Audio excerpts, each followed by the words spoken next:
Hello friends, welcome back to our channel. In today's video, I want to tell you how to solve calling problem. आपके phone से ना कोई outgoing call जा रहा है और ना कोई इनकमिंग कॉल आ रहा है। जब आप किसी को कॉल लगाते हो, कॉल अपने आप कट जाता है। कभी कभी कॉलिंग के दौरान आवाज़ काट के आते हैं। इस तरह कॉलिंग रिलेटेड आपको जो भी प्रॉब्लम हो रहा है, उम्मीद है कि इस वीडियो को देखने के बाद आपकी सभी प्रॉब्लम ठीक हो जाएंगे। दोस्तों, सबसे पहले कुछ बेसिक चीज़ चेक करना होगा। Flight mode. ज़्यादा समय नेटवर्क प्रॉब्लम की वजह से कॉल कट जाते हैं या नॉट रजिस्टर और नेटवर्क का पॉपअप दिखाई देते हैं। इसका एक सॉल्यूशन है। ऊपर से क्विक पैनल ओपन कीजिए, इसके बाद फ्लाइट मोड को एक बार ऑन करें, फिर ऑफ कर दें। इससे क्या होगा, नेटवर्क सिग्नल तुरंत रीसेट हो जाएगा और ऊपर में वोल्टी का लोगो दिखाई देगा। कॉलिंग के लिए वोल्टी सिग्नल बहुत ज़रूरी है। अगर नहीं आ रहा है तो आपके फ़ोन में नेटवर्क की समस्या है या आपका फ़ोन ठीक से नेटवर्क को पकड़ नहीं पा रहा है। इसके साथ आप और एक काम कीजिए, फ़ोन को एक बार रीस्टार्ट करना है।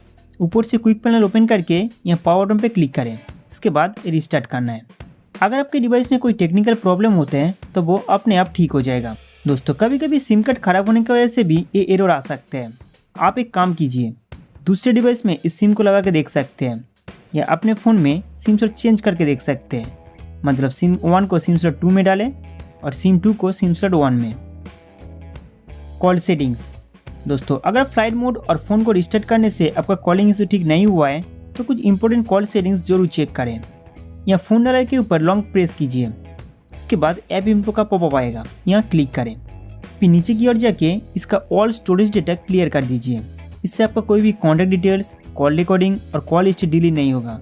लेकिन फ़ोन डायल में अगर कोई प्रॉब्लम रहते हैं तो वह जरूर सॉल्व हो जाएगा। यहाँ से बैक आइए, अब फ़ोन डायल को ओपन करना है। इसके बाद 3 डॉटेड लाइन पे टैप करके सेटिंग्स में जाइए। यहाँ पर आपको कॉलिंग रिलेटेड काफ़ी सारे ऑप्शन देखने को मिलेगा। Block number. अगर आपने गलती से किसी कॉन्टैक्ट नंबर को ब्लॉक लिस्ट में डाल दिया है तो उसे रिमूव कर दीजिए, नहीं तो वो बंदा आपको कॉल नहीं कर पाएगा। अगर आपके फ़ोन में कोई बैंकिंग रिलेटेड कॉल या डिलीवरी बॉय के कॉल ऑटोमेटिक ब्लॉक हो जाते हैं तो block spam and scam call में जाके इस ऑप्शन को डिसेबल कर दीजिए। आंसर एंड एंडिंग कॉल्स, इस पर क्लिक करें। अगर आपके फ़ोन पर कॉल ऑटोमेटिक रिसीव हो जाता है तो इस ऑप्शन को बंद कर दें। अगर वॉल्यूम बटन दबाने से कॉल रिसीव होता है तो इसे बंद करें। और कॉलिंग के दौरान पावर बटन दबाने से अगर कॉल कट जाता है तो इस ऑप्शन को बंद कर सकते हैं। इसके बाद बैक आइए। Wifi calling. सिम 1 और सिम 2 का वाईफाई कॉलिंग ऑन कीजिए। इससे क्या होगा, अगर आपके फ़ोन पर नेटवर्क सिग्नल कम रहते हैं तो आप किसी भी वाईफाई से अपना फ़ोन कनेक्ट करके हाई क्वालिटी वॉइस कॉल कर पाएंगे। चाहे आपके फ़ोन पर नेटवर्क सिग्नल हो या ना हो, आपको कॉल ड्रॉपिंग की इशू देखने को नहीं मिलेगा। नेक्स्ट, सप्लीमेंट्री सर्विस, इस पर क्लिक करना है। सेटिंग्स खोलने में थोड़ा टाइम लगेगा। इसके बाद सिम 1 और सिम 2 का कॉल सेटिंग्स चलाएगा। जिस सिम कार्ड में कॉलिंग प्रॉब्लम हो रहा है सिर्फ उसका ही सेटिंग्स चेंज करना है। मेरे फ़ोन में सिम कार्ड 1 में कॉलिंग प्रॉब्लम हो रहा है तो यहाँ caller ID network default set कीजिए। कॉल फॉरवर्डिंग सेटिंग्स में अगर आपने किसी नंबर पर अपनी ज़रूरत की हिसाब से वॉइस और वीडियो कॉल फॉरवर्ड करके रखे हैं तो ठीक है, नहीं तो यहाँ से सारे कॉल फॉरवर्डिंग डिसेबल कर दीजिए। इसके बाद बैक आना है। कॉल बेरिंग, यहाँ पे भी सभी ऑप्शन को ऑफ रखना है, नहीं तो इनकमिंग और आउटगोइंग कॉल नहीं कर पाएंगे। कॉल वेडिंग, इसे ऑन रखना है। कॉलिंग के दौरान अगर कोई आपको कॉल करता है तो उसका अलर्ट मिलेगा। दोस्तों, अगर फ़ोन डायल में सभी कॉल सेटिंग सही रहा है तो इसके बाद फ़ोन सेटिंग्स ओपन करें। यहाँ कनेक्शन में जाइए, इसके बाद मोबाइल नेटवर्क। दोस्तों, सबसे पहले डेटा रोमिंग को ऑन कीजिए। इसके बाद अगर आपका सिम ऑपरेटर VoNR को सपोर्ट करते हैं तो उसको भी ऑन कर दीजिए। इसका मतलब 5G नेटवर्क में आप इंटरनेट चलाते हुए भी वॉइस कॉल कर पाएंगे। Network mode. दोस्तों, ऊपर में जो 5G ऑटो कनेक्ट ऑप्शन है वही सेट कीजिए।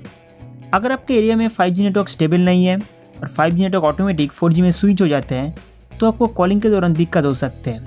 इसलिए अगर हो सके तो कुछ दिनों के लिए second option LTE auto connect पर सेट करके चलाइए। इससे आपका कॉलिंग प्रॉब्लम ठीक हो सकता है। एक्सेस पॉइंट नेम, इसके साथ कभी भी छेड़छाड़ ना करें। अगर पहले कभी किया है तो यहाँ 3 डॉटेड लाइन पे क्लिक करके APN सेटिंग्स को रीसेट कर दीजिए। इसके बाद नेटवर्क ऑपरेटर को ऑटोमेटिक पर सेट रखिए। आपका डिवाइस आपके लिए बेस्ट नेटवर्क ढूंढ के देगा।